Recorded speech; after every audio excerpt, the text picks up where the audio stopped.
Does this look better or does this look better? I think this looks better, right? Hey guys, it's Sue here. Go back to my channel. Yay! Alright, so for today's video, I thought it would be fun to reflect on 2020 and talk about some of the skincare mistakes I've learned from this year. Yes, there were some. It's a learning process. Before I get this video started, don't forget to press that like button if you agree with some of the things or you can relate. Alright then, let's get this video started right away. First, trust your instincts and not the trend. More than ever this year, I have learned to trust my instincts because it turns out the majority of the time they're correct. Our instincts on deciding what is the best for our skin is basically based on our experience with our own skin, which means we have an ample amount of data and thus can probably make a pretty good judgment. So don't be swayed by the trend or what's popular. Take double cleansing for example. Double cleansing. Even back when double cleansing was super popular and was super in, my instincts told me that my skin actually doesn't need double cleansing and it just felt too harsh. However, I still felt like I needed to jump on the bandwagon because it was so popular and it was such a trend. However, now that the popularity of double cleansing has died down a bit and I can think for myself more clearly, I'm so glad that I never really gotten into double cleansing, and I almost feel wistful that I was never secure about my decision. So this year I come to the conclusion that I should probably trust my instincts about my skin because they're correct and I should follow them regardless of what other people say. PS note, of course, with that being said, if you feel like double cleansing works great for your skin, go ahead, of course. Who am I to judge? The second skincare tip that I learned deeply this year is rely on professional help. And by professional, yes, I do mean dermatologists. Now, if you've been watching my videos for a long time, you guys know I was never the biggest fan of visiting dermatologists to take care of your skin. I just thought it was unnecessary. It was a bit of a waste of money. However, I was wrong. I was very mistakenly wrong. So if you guys know, I do have acne prone skin. I have a lot of hormonal acne popping on my chin area. And so I've had my fair share of popping, plenty of pustules. Lovely, isn't it? And before, especially when I was younger, I used to deal with them by myself. I just thought I could. However, now that I've gotten older and age happened, I did not let it happen. It just happened. My skin's rejuvenation abilities have decreased a lot. Like, a lot. And so with that being said, 10 out of 10 with the recent pustule pimples that I've gotten, they've ended up in huge scarrings. And I mean ice pick scarrings, which are the worst because they're the most difficult to recover from.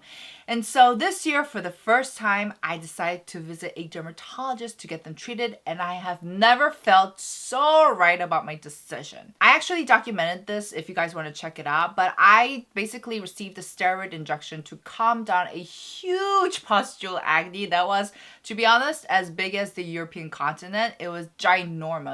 And I knew that if I tried to deal with it myself at home and pick it and pop it, it would result in a volcano, like a volcano eruption on my chin, literally. It was so big that I actually had to get the injection multiple times because it was so hard to calm down. But I knew that I made the right decision because it prevented me from getting so much scarring, so much pain, so much blood. Oh, it just creeps me out to even think about how it would have been if I tried to deal with it by myself, really. Like I said, my skin's abilities are no longer what they used to be, alas. So I really do have to think what is the best for my skin, what is the most beneficial for my skin. And thus, I decided to go to visit a dermatologist whenever I feel like I can't deal with the acne in a manner that is the most beneficial.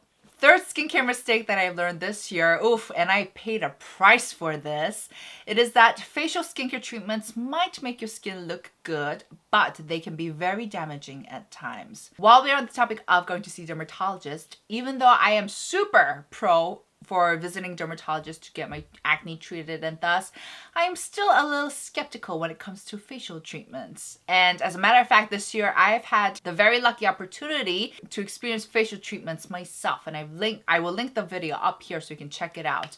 I received, for the first time in my life, a skincare facial treatment called the Chanel injection. Very appropriate for my Chanel, don't you think? It is definitely one of those skincare treatments where a lot of people are recommending it, even dermatologists themselves. So I thought, oh, dermatologists are recommending it. Of course I should get it.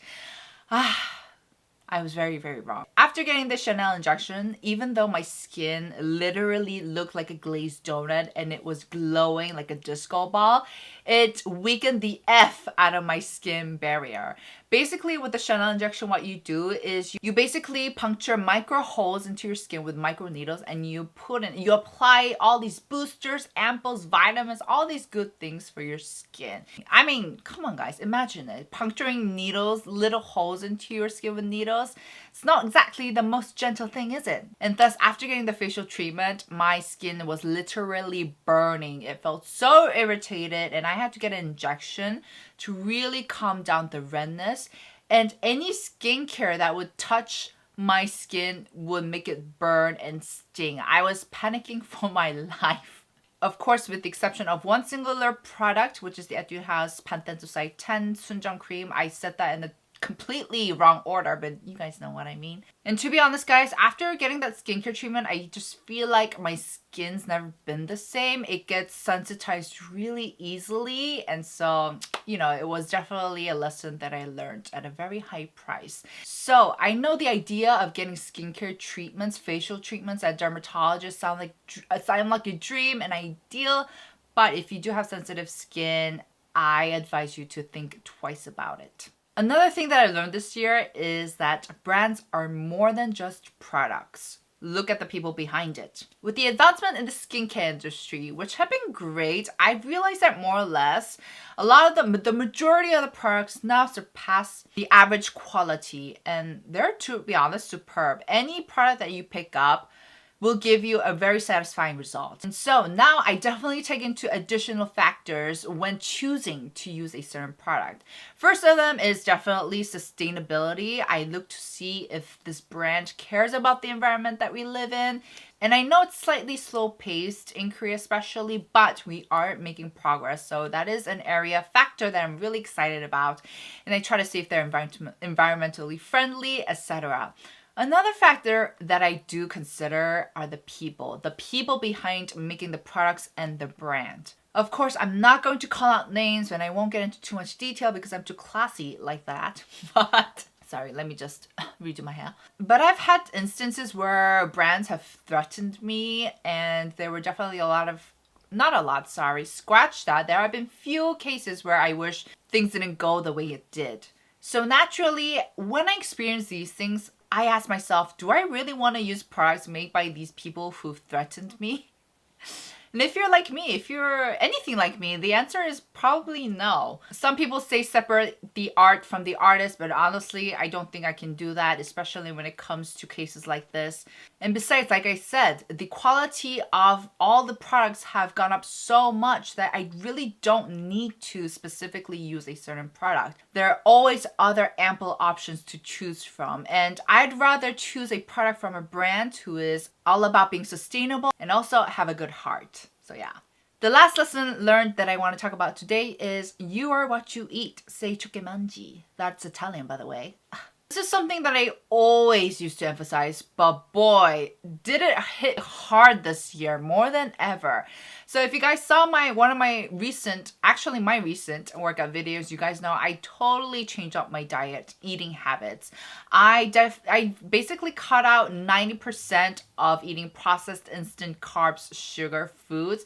I've resorted to eating a lot more protein, vegetables, a lot of unprocessed foods. And that has changed my life drastically, like 100 degrees turnaround, upside down change. If you guys want to see in specific detail what exactly kind of changes I went through, please check the video out. But I saw so many positive changes in not only my skin, but also my general health, including my hair. You guys have been asking for a hair tutorial, guys, but to be honest, it's because I changed what I eat. So because I've experienced so many of these positive changes, that just solidified my belief that basically what you put inside your body is really, really important. As a matter of fact, if you guys want to learn more deeply about the impact food has on our body, I highly recommend this book. This is The Green Brain by David Perlmutter. I hope I'm pronouncing that right. This book basically goes in depth in explaining how sugar and like gluten is really, how it is so bad for our body.